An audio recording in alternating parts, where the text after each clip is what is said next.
A close shave. So Duck came to Edward's station. "It's not fair," he complained. "Diesel has made the Fat Controller and all the engines think I'm horrid."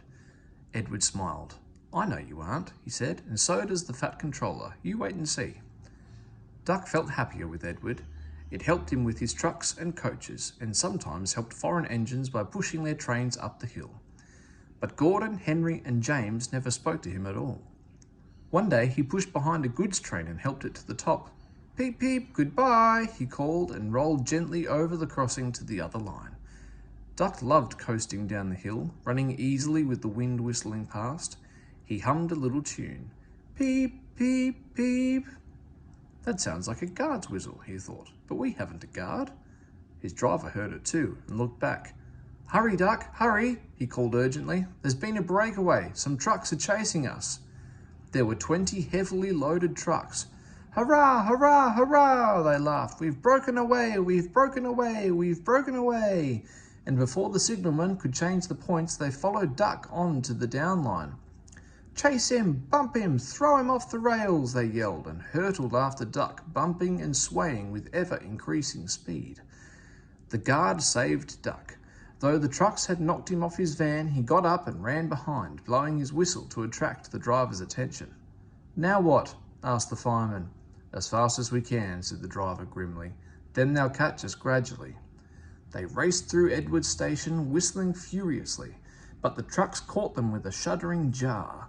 The fireman climbed back and the van brakes came on with a scream. Braking carefully, the driver was gaining control. "Another clear mile and we'll do it," he said. They swept round a bend. "Oh, glory! Look at that!" A passenger train was just pulling out on their line from the station ahead. The driver leapt to his reverser. "Hard over, full steam, whistle. It's up to you now, Duck," he said. Duck put every ounce of weight and steam against the trucks. They felt his strength. On, they yelled, but Duck was holding them now. "I must stop them, I must." The station came nearer and nearer. The last coach cleared the platform. "It's too late," Duck groaned and shut his eyes. He felt a sudden swerve and slid, shuddering and groaning along a siding.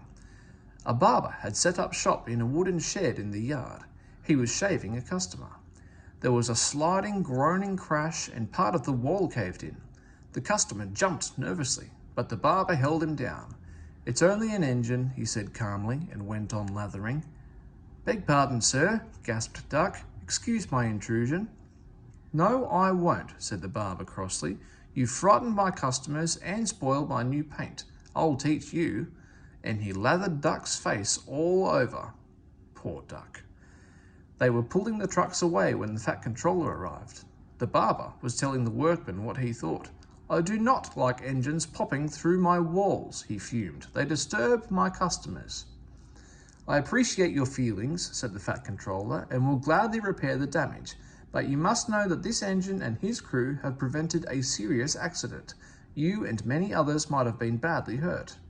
The Fat Controller paused impressively. "It was a very close shave," he said.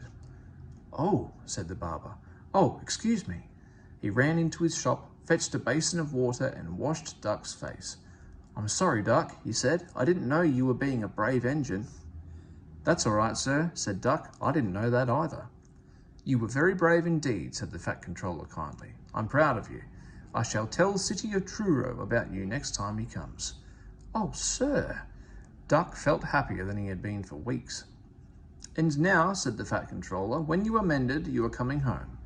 "Home, sir? Do you mean the yard?" "Of course." "But, sir, they don't like me. They like Diesel." "Not now," the Fat Controller smiled. "I never believed Diesel. After you went, he told lies about Henry, so I sent him packing. The engines are sorry and want you back." So when a few days later he came home, shining with new paint, there was a really rousing welcome for Duck, the Great Western Engine.